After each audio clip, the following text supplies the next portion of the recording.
সুপ্রিয় বন্ধুরা, সবাইকে শুভেচ্ছা। আজকে আমি আপনাদের জন্য নিয়ে আসছি মূলত মাইক্রোসফট ওয়ার্ডের আমাদের এটা প্রজেক্ট নাম্বার হচ্ছে 4। অর্থাৎ এখানে আপনার আমরা প্রতিনিয়ত প্রায় সময় যে আপনার আসলে এমএস ওয়ার্ডে কীভাবে আপনার হচ্ছে দরখাস্ত লিখবো বা চিঠিপত্র, আমাদের ছোটোবেলায় সবাই পড়ালেখায় লিখে থাকি ক্লাস আপনার 4, 5, 6 বা 7, তাই না? সবসময় চিঠিপত্র লেখা হয়। কিন্তু আসলে দেখা যায় যে যখন আমরা অফিসিয়াল জব করি, হোক না সেটা গভর্নমেন্ট অথবা নন গভর্নমেন্ট বা যে কোনো প্রতিষ্ঠানে, তো চিঠিপত্র দরখাস্ত লিখতে গেলে আমরা প্রায় সময়ই সমস্যার সম্মুখীন হই। আমরা এটা কোথায় লিখবো, মানে আপনার কোথা থেকে শুরু করব, চিঠিটা কোন টাইপের, সেটা দরখাস্ত না অনলি চিঠি। তো এই বিষয়টা নিয়ে আজকে আমি আপনাদের সামনে আসছি। তো মূলত আজকে আমরা এই যে যত যাবতীয় চিঠি এবং দরখাস্তের যে বিষয়গুলো আছে, এগুলো জিনিস ক্লিয়ার হব। আমি প্রথমেই যেটা আসি সেটা হচ্ছে যে আপনার অভিযোগ প্রসঙ্গ। দেখেন, আমি এখানে সবগুলো জিনিসই মোটামুটি আপনাদের জন্য নিয়ে আসার চেষ্টা করছি। প্রথমেই রাখছি আমি অভিযোগ। হ্যাঁ, প্রথমেই আপনার হচ্ছে অভিযোগ প্রসঙ্গ। এখানে দেখেন যে আমাদের কোনো রকম সাংসারিক কোনো ঝামেলা বা কোনো কিছু হলে আমরা কারোর বিরুদ্ধে আসলে তখন কি দিতে যাই, অভিযোগ দিতে যাই, তাই না? তো তখন আমি থানায় গিয়ে আমি হচ্ছে অভিযোগ লিখবো। তখন আমরা কি করি, থানার সামনে কোনো কম্পিউটারের দোকান আছে, তাদের দোকানে যাই, তাদের কাছে বসে তাদের মন মতো কিন্তু আমরা জিনিসটাকে রেডি করি। তো এই জিনিসটা কিন্তু কখনো ঠিক না।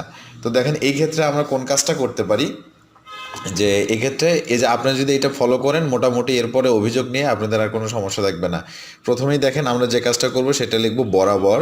আর যে অফিসে আপনি লিখতেছেন, অর্থাৎ কি মানে একটা থানায়, তো না, তো থানায় মানে কি অফিসার ইনচার্জ যিনি দায়িত্বে আছেন। এখানে আমি জাস্ট ফর একটা এক্সাম্পল যে হচ্ছে ময়ূরভঞ্জ থানা আরপিআরএম, ময়ূরভঞ্জ থানা আরপিআরএম, এটা হচ্ছে রংপুর, তাই না? আর বিষয়টা কি, বিষয়টা হচ্ছে অভিযোগ প্রসঙ্গ। তারপরে আপনি আপনার যাবতীয় কিছু শুরু করবেন, যে জনাব বিনীত নিবেদন এই যে আমি মোহাম্মদ অমুক, আমার পিতা অমুক, গ্রাম অমুক, থানা অমুক, জেলা অমুক, গত এত তারিখে দুপুর আনুমানিক একটা ঘটনায় আপনার জিনিসটা আপনি এখানে বর্ণনা করবেন। বর্ণনা করে লাস্টে যেটা আসবেন সেটা লিখবেন হচ্ছে যে অতএব উপরোক্ত বিষয় আপনার হচ্ছে বিষয়টি তদন্তপূর্বক আইনানুগ ব্যবস্থা গ্রহণ করতে জনাবের মর্জি হয়। তাহলে দেখেন যে অভিযোগপত্র কিন্তু ছোট্ট একটা জিনিস, আপনি ইচ্ছা করলে কিন্তু বাসায় বসে জিনিসটা রেডি করে তারপর আপনি প্রিন্ট দিয়ে সরাসরি জমা দিতে পারেন। এই জন্য আপনার অন্যের কাছে আসলে যাওয়ার আসলে কোনো মানে হয় না। তো এই অভিযোগপত্র এটা পুলিশি। তারপরে আমরা আরেকটা সমস্যায় পড়ি, আমরা দেখি যে আরেকটা সমস্যা কী আছে, সেটা হচ্ছে জেনারেলি জিডি বিষয়ে। দেখেন, জিডি বিষয়ে আমি আপনাদের জন্য একটা ছোট্ট একটা জিনিস এখানে নিয়ে আসছি, সেটা হচ্ছে জিডি আমরা করব কিভাবে, লিখব কিভাবে, জমা দিব। অর্থাৎ আমার উপর একটা হুমকি আছে, আমি তো এই হুমকির স্বরূপ কাউকে আমার সন্দেহ হচ্ছে, দেন আমি হচ্ছে মানে তার নামটা মেনশন করে, অথবা মেনশন না করা হোক, বা আমার যে কোনো কিছু রকম সমস্যা আমি পড়ছি, এই সমস্যার জন্য আমি একটা সাধারণ ডায়েরি করে রাখবো। তখন ওই যে সেম জিনিস আবার এখানে হচ্ছে আপনার বরাবর ভারপ্রাপ্ত কর্মকর্তা, যে কোনো একটা থানার নাম উল্লেখ থাকবে, আর এখানে হচ্ছে বিষয়টা উল্লেখ থাকবে যে সাধারণ ডায়েরিকরণ আপনার প্রসঙ্গ। হ্যাঁ, তো দেখেন এই যে এখানে আমি বিষয়টা একটু ভালোভাবে খেয়াল করবেন, এখানে হচ্ছে সাধারণ ডায়েরিকরণ প্রসঙ্গ আছে। তারপর আমি স্টার্ট করব হচ্ছে জনাব। দেখেন, জনাব দিয়ে আমি আমার নাম দিব, তারপর পিতা, তারপর হচ্ছে আপনার স্থায়ী ঠিকানা, তারপর বর্তমান ঠিকানা, এরপর হচ্ছে আপনার যেটা যেটা আপনার আর কি হয়, হ্যাঁ, দিয়ে এরপর অতপর ওই যে আপনার সমস্যার কথাটা এখানে মেনশন করতে হবে, যে আপনি আসলে কোন সমস্যার কারণে এই সাধারণ ডায়েরিটা এখানে করতেছেন, সেই সমস্যাটা উল্লেখ করে ভাইটাল পয়েন্ট যেটা হচ্ছে সেটা হচ্ছে এই লাস্টে যে মতো অবস্থায় তার আচার আচরণ দেখে আমি ভীত সম্ভ্রস্ত। অর্থাৎ এই ধরনের যে আপনি যে সাবজেক্টটা লিখবেন সেই সাবজেক্টের উপর এখানে একটা কথা লিখে দিতে হবে, যে তাই জনাবের নিকট সাধারণ ডায়েরিতে অন্তর্ভুক্ত করার জন্য ও আশু যথাযথ ব্যবস্থা নেওয়ার জন্য আপনার আবেদন জানাচ্ছি।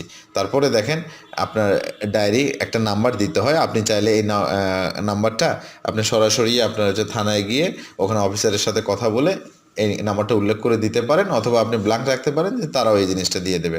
আর আমাদের ডান সাইডে হচ্ছে আপনার এই অনুগত আপনার নাম, অ্যাড্রেস এবং মোবাইল নাম্বারটা উল্লেখ থাকবে। এই জিনিসটাকে একটু মনে রাখতে হবে। তো এরপরে দেখেন যে তার মানে হচ্ছে সাধারণ ডায়েরি এটা গেল। এরপরে আমরা আসি যে এটা হচ্ছে সাধারণ ডায়েরি। এরপরে যেটা বিষয়, যে এটা আমরা পুলিশি যে বিষয়টা সেটা আমরা শেষ করলাম। এরপরে আমরা আসি ছোটোবেলার আমাদের আসলে মানে অনেকটা কারুকাজ বলা যায়। ছোটোবেলায় এই কারণে বলতেছি যে এগুলো আমরা জিনিস কিন্তু প্র্যাকটিস শিখে আসছি, যে ছাড়পত্রের জন্য আবেদন, এটা আবেদন। ধরেন আপনি আপনি কোনো স্কুল কলেজে আছেন, সেই ক্ষেত্রে তো আসলে অনেক সময় ছাড়পত্র লাগতে পারে, তাই না? তো ছাড়পত্র লাগলে এর জন্য আমি একটা, আপনি দেখেন যে যেটা আসলে আমাদের বাংলাদেশে চলমান ফরম্যাট, সেই ফরম্যাটটা আপনাদেরকে এখানে দেখানোর চেষ্টা করছি। যে বিষয়টা হচ্ছে আপনি কার বরাবরে লিখতেছেন, প্রধান শিক্ষক, তাই না? তো প্রধান শিক্ষক, তারপর প্রতিষ্ঠানের নাম, তারপর হচ্ছে আপনার এটা স্থান, লোকেশন। তো লোকেশনটা উল্লেখ করার পরে এই বিষয়টা হচ্ছে ভাইটাল, যে বিষয়টা কি, ছাড়পত্রের জন্য আবেদন। তারপর আপনি কেন ছাড়পত্র চাচ্ছেন জনাব করে এখানে একটু খেয়াল রাখতে হবে, বরাবরের পরে এটা কিন্তু আপনার একটা ট্যাব দিয়ে একই লেভেলে দিতে হয়, এটা একটু মাথায় রাখতে হবে, যেহেতু এটা আপনার হচ্ছে মানে এডুকেশনাল ইনস্টিটিউশনের জন্য অ্যাপ্লিকেবল।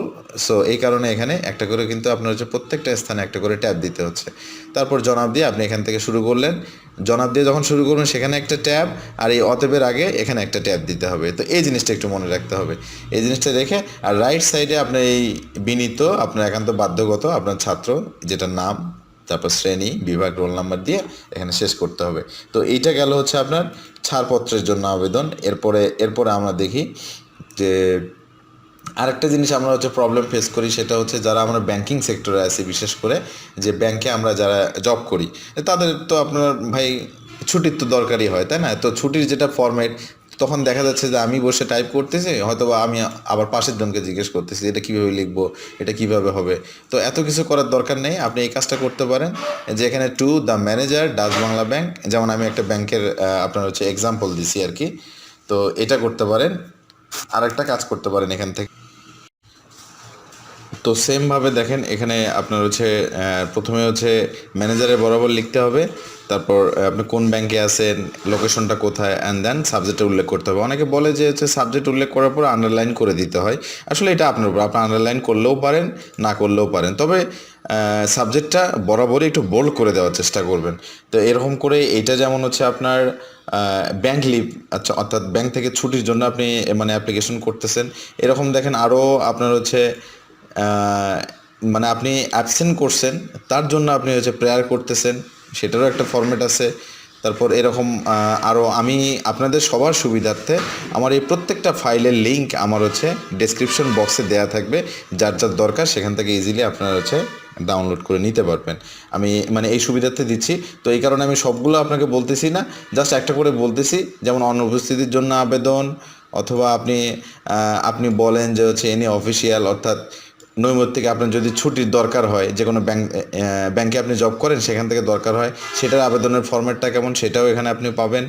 তারপর আপনার এখান থেকে আপনার হচ্ছে মানে স্কুল কলেজের অনুপস্থিতির জন্য আবেদন, মানে আপনার ইন টোটালি আমি যদি এই প্রথমেই আসি, যেমন আপনি কোনো গভর্নমেন্ট জবে আপনি অ্যাপ্লাই করতেছেন, তো সেই ক্ষেত্রে অ্যাপ্লাইয়ের ক্ষেত্রে আপনি কার বরাবর লিখবেন এবং কোথা থেকে লিখবেন এবং বিষয়টা কী হবে, যে সহকারী শিক্ষক নিয়োগ পদে আবেদন বা যে কোনো পদে আবেদন হতে পারে। তারপর জনাব লিখে, বিনীত লিখে আপনি এই নিউজটা কোথায় পাইছেন সেটা উল্লেখ করতে হয়। দেন হচ্ছে আপনার যে জীবন বৃত্তান্ত, এই জীবন বৃত্তান্ত অর্থাৎ আপনার নাম, ঠিকানা, আপনার হচ্ছে পড়াশোনার ব্যাকগ্রাউন্ডগুলো এখানে উল্লেখ করতে হয়। তারপর অভিজ্ঞতা যদি থাকে, অভিজ্ঞতা আপনি এখানে উল্লেখ করে দিতে পারেন। দেন হচ্ছে আপনার অথের দিয়ে এটাকে শেষ করার পরে আপনার সংযুক্তিটা উল্লেখ করতে হয়, যেখানে আপনার যুক্ত থাকে যে তারা আসলে মূলত কী কী চাইছে, যে এই চাওয়ার যে জিনিসগুলো সেগুলো জিনিস এখান থেকে উল্লেখ করতে হয়। তো আমি আবারও বলতেছি, আমার এই প্রত্যেকটা লেটারের আপনার লিঙ্কগুলো আমার সবগুলোই হচ্ছে আপনার ডেসক্রিপশন বক্সে দেওয়া থাকবে, আপনাদের যখন যেটা দরকার ইজিলি এখান থেকে আপনারা ডাউনলোড করে নিতে পারবেন। তো ধন্যবাদ, সবাই ভালো থাকবেন। আশা করি এই যে চিঠিপত্র বা দরখাস্ত লেখা নিয়ে আপনাদের মধ্যে যে একটা কনফিউশন, যে আমি কার হেল্প নেবো, কীভাবে লিখবো, এটা হলো কি না, এই ধরনের আশা করি আর কাজ করবে না। তো যখন যার যেটা দরকার সেটা সে এখান থেকে ডাউনলোড করে নিতে পারবেন। সবাই ভালো থাকবেন, ধন্যবাদ। আর যদি আমার ভিডিওটা ভালো লেগে থাকে বা আমার মানে এই যে দরখাস্ত বা চিঠিপত্রের যে ইস্যুগুলো নিয়ে অ্যারেঞ্জ করে আজকে যে ভিডিওটা বানানো, এটা যদি আপনাদের সামান্যতম যদি হেল্প করে থাকে, তো অবশ্যই সাবস্ক্রাইব করে পাশে থাকবেন, কারণ সাবস্ক্রাইব করলে নেক্সট ভিডিওতে সবার আগে কিন্তু আপনিই পাবেন আমার নোটিফিকেশন। আর লাইক, কমেন্ট, শেয়ার করে সাথে থাকবেন। সবাই ভালো থাকবেন, ধন্যবাদ।